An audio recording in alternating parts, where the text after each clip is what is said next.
روزے کی حالت میں دوران غسل غرارہ کرنا۔ روزے کی حالت میں دن میں احتلام ہو گیا تو غسل کر کے پاک ہونے کے بارے میں کیا حکم ہے، کیا غرارہ کیا جائے گا؟ شیخ محمد خان UAE سے۔ اگر روزے میں احتلام ہو گیا ہے تو دیکھیں غسل کرنے میں غرارہ پھر بھی نہ کریں، لیکن منہ بھر کے قلی کریں، قلی کریں منہ اچھی طرح بھر کے، نہ تاکہ فرض قلی ہو جائے اور جو منہ میں پانی جہاں تک پہنچانا واجب ہے وہ پہنچ جائے۔ غرارہ نہ کریں کیونکہ اس میں خطرہ ہوتا ہے کہ پانی حلق میں نہ اتر جائے۔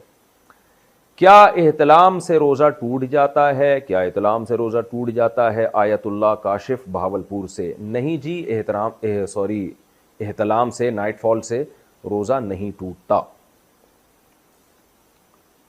اچھا، اسی میں ایک مسئلہ ہے، یہ پوچھا تو نہیں ہے لیکن لوگ پوچھتے بہت ہیں، حیا کے خلاف مسئلہ ہے لیکن میں بیان کر دیتا ہوں کیونکہ نوجوان لوگ اس میں بہت مبتلا ہیں۔ ہینڈ پریکٹس کے بارے میں بہت پوچھا جاتا ہے کہ اس سے روزہ ٹوٹتا ہے یا نہیں ٹوٹتا، تو ہینڈ پریکٹس سے بھی روزہ ٹوٹ جاتا ہے، لیکن اس سے قضا لازم ہوتی ہے، کفارہ لازم نہیں ہوتا۔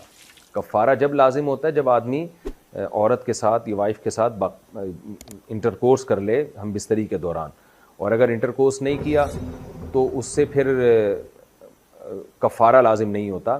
اگر ڈسچارج ہو گیا تو صرف قضا لازم ہوتی ہے، کفارہ نہیں ہوتا۔ ڈسچارج نہیں ہوا تو نہ قضا ہے نہ کفارہ ہے۔ تو یہ مسئلہ اگرچہ حیا کے خلاف ہے لیکن بہت زیادہ پوچھا جاتا ہے اور لوگ بہت زیادہ الجھن میں مبتلا ہوتے ہیں، اس لیے میں نے تھوڑا اس کو بیان کر دیا ہے۔